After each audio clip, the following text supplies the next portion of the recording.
Hi and welcome back. I'm Stina and I am so glad that you are still with me. I'm kind of catching up on my end of 2023 stuff. And so for my beauty no buy year that I could buy in July, and I was going to go to the next Beautylish bag and have that space.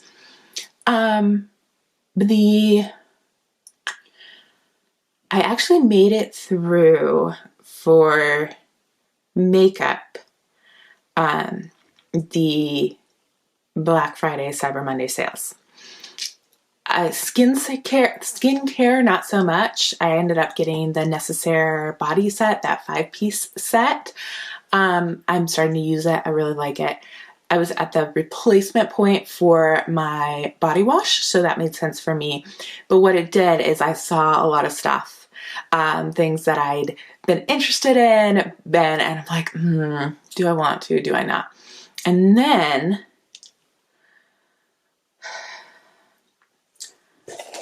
Sephora sent out the second 20% off coupon for everyone, for just everybody gets one shot at it. And I'm like, there's been some stuff on my off and on list. Did a whole lot of stuff, totally emptied my cart a few times, and on the last day I did cave. So I got the Makeup Forever HD Skin Matte Velvet in, I don't know if you can see, try not to reflect on you. I got it in 1R12, which is a shade I've looked at before. It's a really good match for me, so I was excited about that. And then one of the YSL gift bags, it has seasonal gift bag, had 3 things. So 2 minis. This is Rouge de Couture lipstick in M, maybe? Trying to read. So that is this nudie shade, which I used as my base color today. And then the Rouge de Couture in RM, which is this red. And I don't mind lipstick minis. I know some people get kind of funky about them. I like trying a formula. I rarely use up a lipstick. And so minis don't bother me. I just don't throw the minis in my purse. Exception with my MAC ones where I have a full size and a mini of the same color, and then the mini one lives in my purse when a full one's on sometimes. I don't know. But a lot of people have been talking about the candy glazes, and initially this pack, or one of the gift sets, had a candy glaze. And so I saw this on sale and that coupon, and I was like, oh, I can try the candy glaze formula. I didn't grab the right set, or the set I was thinking was sold out. So this is, instead of the candy glaze formula, it is the Rouge Voltaire Shine in shade 150. And this is a gloss. And it has like coral with a little bit of sheen. It smells like watermelon. It's a beautiful lip balm with a really sheer tint. I'm excited to have it. Do I need the candy glazes? No. But I was placing an order. I saw this was on sale, so I did it. An impulse thing that is part of why I set up a no-buy.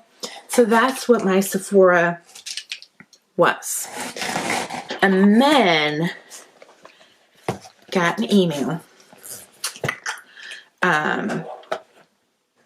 Like that 20% off sale items, and there was something I wanted that was a sale item or something, and so I went to buy it, and I realized I had the little header that said with like all the body care and stuff I ended up buying this year. Didn't buy that much this year, but I was only I was within reasonable amount of getting remaining VIB status. And I'm like, you know, is there anything? Isn't there anything? And I had tried on Black Friday, I went shopping with my sister-in-law, and we like tried on the Charlotte Tilbury stuff and such at a makeup counter, and I want that Charlotte Tilbury matte pop in Pillow Talk, and I've heard that it is going to be discontinued. I've seen it going out of stock in places and not being restocked. Sephora still had it, so I bought that and a palette, which I'll have a little like beginning of the year haul sometime next week when those come in. So that was my Sephora shopping. Then, plus a few other things you'll see. Then, because I was looking at all the Sephora stuff, I've always had better, get more from Ulta, see more stuff from Ulta, and they were doing these like random 50% off sale things. And something I've fallen in love with since I started using it is the Grande Brow 2-in-1 in medium, the brow. So before this year, I did not use brow products. My health stuff earlier this year, I started losing my brows, and that's always been something that's really I have good of. So I was like, I'm not losing these, and these have really actually helped. So I got 2 because it was a good deal, and that came with a free Grande Lash, which I haven't started yet. What I was initially on was to get a new body scrub. I got the Dr. Teal's Pink Himalayan Sea Salt and Glow and Radiance, which is the citrus one. So I like having a full granulated scrub, even though now I have the Necessaire exfoliator. That's not all the time. I use scrub like every time I shower. I don't shower that often because I live in a really dry, arid place. And I also got, because it was on sale, refill of my Live Tinted Hue Guard. I finished this off this year, so this can count as a replacement. I still have them. I'm almost done with the other. I'll actually squeeze some of this one into my slightly smaller size just because I'm going camping at the end of the month. And this is a daily when I'm camping. I was going to use up the Beekman 1802, their tinted sunscreen SPF, and it worked awesome when I tried it before. When I sampled it, used it a little in the summer, and it was working great. My skin is too dry for it right now, and this, where it is a 3-in-1, where it's a moisturizer, mineral sunscreen, and primer. Don't know if it really primes, but definitely is a good moisturizer for me. And so this time of year, this is helpful. So got that. Another thing, when I initially was looking, acetone for my nails, because that is how I take off my nail polish. And the little bitty size was a good deal too. And you'll see I got some other Ulta products. So this is like a nail, pen. And what else? Oh, this was part of my Sephora order. I had it all in this box, sorry. The waterproof 12-hour colorful in tiramisu for my waterline. This is something that Jessica Brahms talked about. It ended up being a product in some of the advent calendars, and people really like it. And so I was like, I need a different line pencil since I've been using that Charlotte Tilbury this year, and it finished up. And then, this is why I shouldn't do this, because I was like, I was so really close to getting their, I don't even remember what it was. It was like a free with $80 maybe, gift with purchase. And so this Makeup Revolution was on sale, this little palette. And it is mauves and greens and golds, and so this is like really my cup of tea this time of year, especially those greenies. And so I was like, ooh, this is gonna be a good travel size, and it will. But part of the reason I got that was to get, this is again why I put myself in a no-buy spot. It's like this bag of samples. And so there's all different sorts of samples, but there's also in here a brush, Urban Skin, like there's some nice stuff. There's some a Fenty Gullo Gloss Bomb, a Smooth Whip NYX, a Shiseido cleansing foam. Could have laid these all out. It has a lot of stuff in it. Oh, an Osea body butter. And so since it had a lot of stuff in it, and it had like 3 choices, and the reason I chose this one is it had the Live Tinted Superhue Mini in it, and this is something I use the full size of daily as my morning vitamin, and not vitamin, but like it's a hyperpigmentation serum stick, and I use that as the serum step. It works really well for me, and I thought a little one would be nice, and it was one of those of the normal cost of this was cheaper than how much it was to add that on sale Makeup Revolution. So I got all of those samples for that. So definitely broke my no buy. Yep. What I've discovered in 2023, this first day of 2024, as I look back at my no buy, I think a no buy for me is too close to diet culture. So I listened to the Maintenance Phase podcast and, what's the other one? The Burnt Toast podcast, and I read books in that space of being really intentional. Sorry, as I kick you. Being really intentional about not getting into those diet patterns.